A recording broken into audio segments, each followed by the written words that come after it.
We are outside at HQ 2.0 and today I am going to be doing some cleaning because both of these cars, while they look relatively clean on camera from here, are both covered in dust from being in the workshop. So I'm going to snow foam them to try and get most of the contaminants off before touching the paint with anything, especially on the BMW. I know you'd think this would be the most important one, but this was recently detailed. I say recently, last time it was driven when I brought it back from Classic Barnstormers, it was detailed, polished, waxed, etc.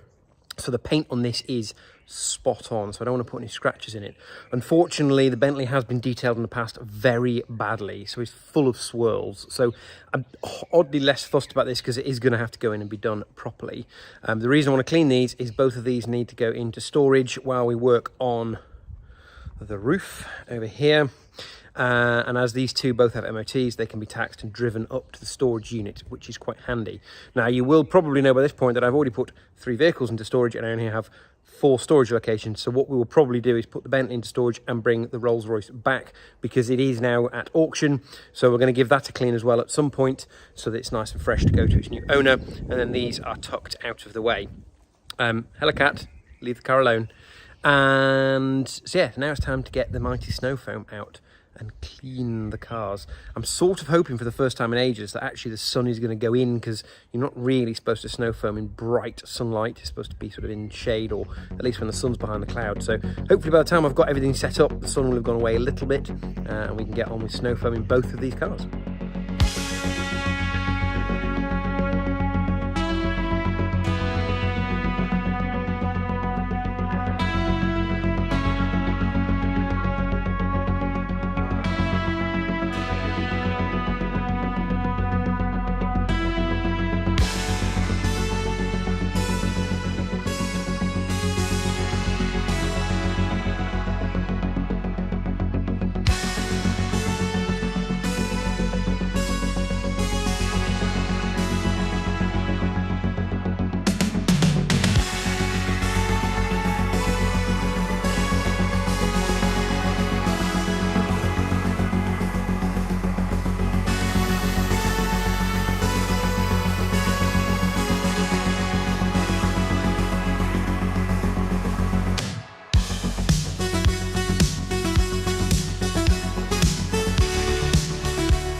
Shameful. I really should get out and do some more miles in this car. How dang beautiful is this thing? It'll look even better when I put the windows down. But what a profile. With windows down, it's basically windscreen and flat. What a thing. Nice and clean. The engine is all rebuilt by Classic Barnstormers. I have a few miles yet to do in it. I need to get 500 miles since the engine was rebuilt, which I still haven't done.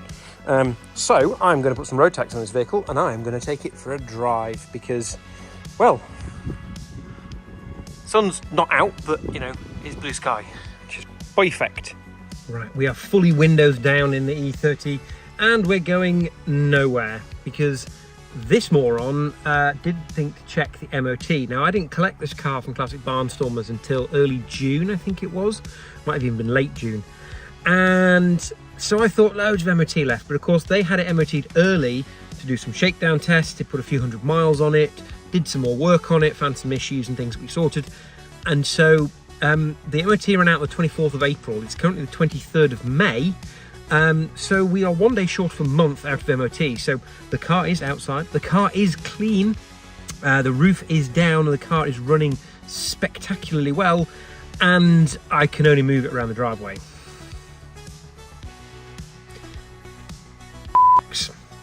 So I did have one job I wanted to do with the car while it was out, so I might have a go at doing that while I've still got some time. And then I'm going to have to move the car to clean this monstrosity over here because, well, I don't want to get this wet through again. So I'm going to have a go at doing the radio, and then I'm going to put the car back down the side of the house where it was before, wait for a slot to go and get it MOT'd, and then it can go and hide away in storage. So yeah, so the job we're going to do is, well, we actually have a number of jobs that need doing here, but I'm going to change the radio. So this is an amazing little old school tape radio that a good friend of ours, VHS Chloe, restored for us a couple of years ago. So it's a little like removable front. I know I didn't get that clipped in properly, with this little like 7-segment display on here, which is totally retro. But I was bought by my late mother-in-law a delightful Bluetooth radio, and it's the first chance I've really had to get in the car and start to pull the dashboard apart. So I'm going to fit that because it's one of the very fancy Blaupunkt period looking Bluetooth radios, which means when I do eventually get an MOT on this car, I will be able to listen to my 80s tunes while driving along with the roof down, which would be rather nice, rather than trying to find a tape adapter and then plug it into an iPhone that doesn't have a headphone socket anymore. So yeah, this would be a much neater solution. But the keener eyed of you will notice there are some things that need addressing. So the dashboard is a bit crusty at best down here. I did replace the center console years ago because it all split down the side. Whatever had happened here had obviously happened to this as well. So this is a bit of a bigger job though. And also to find one that hasn't cracked up here, and this hasn't cracked too badly, is a lot of money. It's about £2,000 now for a really decent dashboard, which is nuts. There's 4 times what I paid for the car. So that's a job for another day. It looks like when somebody did this, they put a bit of filler in, they even spray painted it and painted over here. So I actually need to get new heater controls as well. If you happen to have a heater control panel for an E30 or even a dashboard and you don't want stupid money for it, then let me know. Right, I'm going to stop filming because that furry little asshole is not my cat and likes to beat my cats up. So I need to go and shoo him out of the way. F off, Jedi. Right, cat dispatched of. So this should be a case of just putting a little pin into each of these to pull the fascia off, and then again to pull the whole unit out, and it should be on the standard ISO block connector, which I think is what is on the back of this, my lovely little Blaupunkt Hamburg SQM23 DAB, to give it its full title. So yeah, proper modern DAB radio, but it's got all the mod cons, if I can find it in English. I don't know what that is. High-end tuner, DAB radio, USBs on the front, which are all hidden, and it's got audio streaming title. It's got reasonably the same audio output, multicolour display, so you can change this display to match the colour of the dashboard, which is a sort of slightly orangey colour in these old BMWs. And yeah, and it's Bluetooth, which is the most important thing. A few moments later. And just like that, the new radio is fitted. So it's a cool little period-looking Blaupunkt. Fits in with the sort of style of the E30. We have a little USB slot here underneath the sort of fake tape flap. There are extra USB slots you can plug in on the back and various other things which I've not bothered with. I really just want something that I can listen to my Bluetooth music that looks nice and period. Unlike the radio you remember I fitted in the Rolls Royce, which was sort of retro looking, but like super cheap. This genuinely looks like a period Blaupunkt, which is pretty cool. So that's all I'm going to do on the E30 today. I was hoping to take it out, but as you see, we are still in the driveway, simply because I forgot the MOT had run out. Okay, so we didn't manage to get out in the E30, but guess where we are now? Now we are not in the Duchess. Those that have been with the channel for a while will know we have 2 SZ chassis cars. We have the Duchess, which is now up for sale, and we have this amazing piece of kit, Bentley Turbo R. So consolation prize of not being able to take the BMW out in the glorious weather yesterday, I decided this also needs to go on the road and need to be taxed, so I will tax it and drive it. So I've done a little journey out this morning, dropped my good lady wife and her father off to do some wine tasting. I've got some chores to do, which I'm going to do while I'm at home. And so, yeah, we've had the car out. I cleaned it yesterday and, yes, it looks fabulous. It needs for a few things, this car. And actually, a few people have said, well, Why am I getting rid of the Duchess? You've done all the hard work on it, and I agree. I would love to keep that car, but I can't justify it while we have this as well. So I'm going to use the funds from selling the Duchess, and I'm going to spend some of it on doing some restoration work on this, and some money on the roof for the garage. I've just had the latest quote in. If we want to go for full period slate roof, we're looking at £26,000 to fix the problem with the roof, on top of paying for storage for the vehicles that now can't be in the garage. Bugger. Okay, ignition is on to accessory, so this should now work.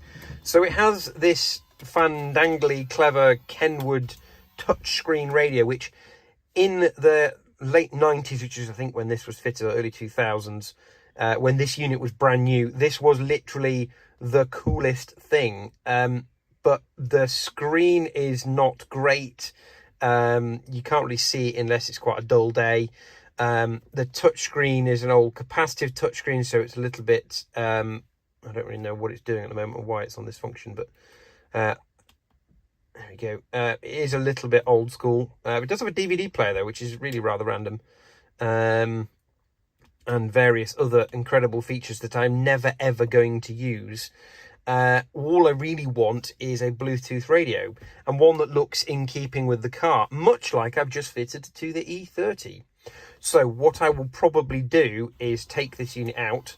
If you've got like, you know, an early 2000s Saxo, and you're looking for a cool period accessory for the max power look, then bleep bloop in the comments below, because this might be the radio for you. I'm going to put something slightly more subtle in. The main reason being, but one, I don't have Bluetooth, which is annoying, and all my music is now on my phone, is that this panel doesn't actually close over the radio, which sort of, you know, spoils the look of the dashboard, having this on display all the time. Although I did discover just this morning, is it that one? No. Oh, that's gone to TV, CD. It's going to start playing music now, which is a problem. But you can, oh, I don't even know how my father-in-law did it. You can take this whole piece off. And is it, there's a button somewhere. Is it that? There, look, there we go. You can actually take the whole fascia off. Look at that. It's like you're taking its chin out.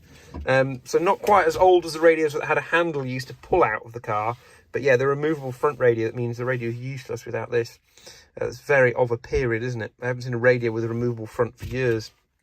Mainly because they're all integrated. Anyway, I'm going to stop waffling. Time to go. I actually need to get my fuel additive because, well, it's showing me that because it's on accessory if I turn it the other way.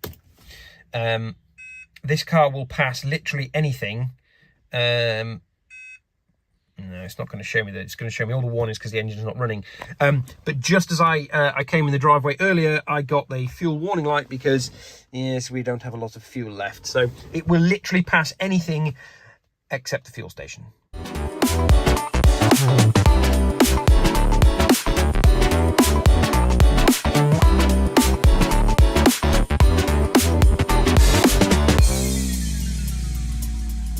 Don't forget to like, comment, share, and subscribe.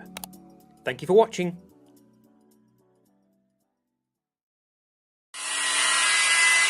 Next time on Automotive Tales, Nuff gets a grinder out, and a fat old man stares at something.